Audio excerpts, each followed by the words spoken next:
நான் நேரடியாக பாதிக்கப்பட்ட விடயம் உண்டு.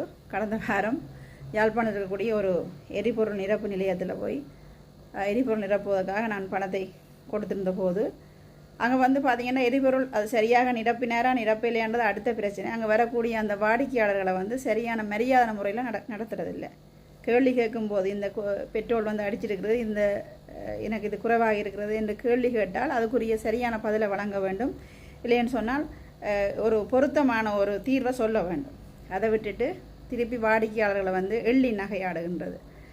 நீங்கள் என்ன பாய் பார்த்தனீங்களா, நான் பெட்ரோல் அடிக்கும்போது என்ன நினைப்பில் இருந்த நீங்கள், யாரோட கதைச்சு கொண்டிருந்த நீங்கள் என்று சொல்லி கேள்விகள் சொல்லி போட்டு, இல்லை நான் அந்த என்னென்னு சொல்கிறது, அந்த டிமாண்ட் பண்ணுறேன்னு சொல்லுவார்கள், நான் அடிக்க மாட்டேன் என்று சொல்லிட்டு போய் இருக்கிறது.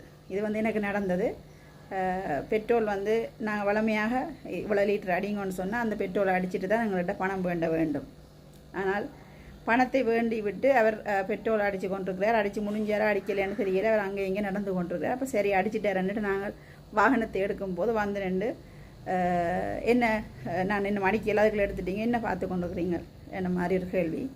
பிறகு வந்து பார்த்தா சரி பெட்ரோல் அடித்து முடிஞ்சேன்னு சொல்லி எடுத்துகிட்டு பார்த்தா பெட்ரோல் அடிபடவில்லை, அந்த புள்ளிகள் ஏறையில்லை. அதை சரி அதை பற்றி கேட்டால் உன்னை கதவத்தில் வந்து பார்த்து யார் வாகனத்துக்கு இருக்கிறது, யாரோட காய்ச்சி கொண்டுக்கிறீங்கன்னு சொல்லி அத்துமீறிய செயல். அது வந்து காவல்துறையை செய்ய முடியாது. அப்போ நான் இல்லை நீங்கள் அடிக்கலைன்னு சொல்லி, இல்லை நான் அடிச்சிட்டேன், நீங்கள் அப்படி கணக்கு கதைக்கிறீங்களோ நீங்கள் யாராவது அடியுங்கன்னு சொல்லிட்டு போய் உள்ள அலுவலகத்தில் வந்து அந்த நபர் இருந்தார்.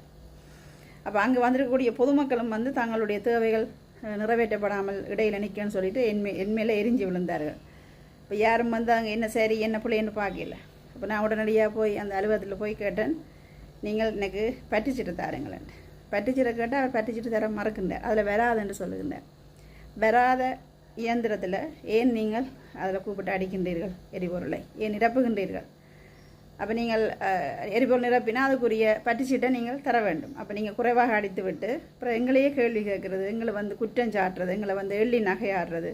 இப்போ இது வந்து அரசாங்கம் இல்லை, இது சரியான ஒரு கீழ்மட்ட ஊழியர்கள் செய்கிற வேலை. அதாவது வந்து பெட்ரோல் என்றது ஒரு பெரிய ஒரு விடயம். அதுக்காக யாராவது ஏதாவது தங்களை வந்து கடவுளாக பார்ப்பார்கள்னு சொல்லி ஒரு நினைவு அவர்களுக்கு.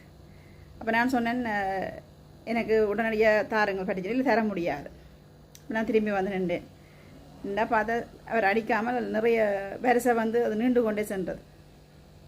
இப்போ இதுக்கு பிறகு என்ன செய்கிறேன்னு கூட நான் திருப்பி அவரை போயிட்டு புகைப்படம் எடுத்து அப்புறம் அது வரைக்கும் கொடுக்காத அந்த என்னென்னு சொல்கிற அந்த ரெஸ்பான்ஸ், அந்த பொறுப்புணர்ச்சி, திரும்பி வந்து என்னதுக்கு எனக்கு எடுக்கிறீர்கள், என்ன பிரச்சனை, உங்களோட வாகனத்தில் பிரச்சனை சொல்லி வந்து என்ன வாகனத்தில்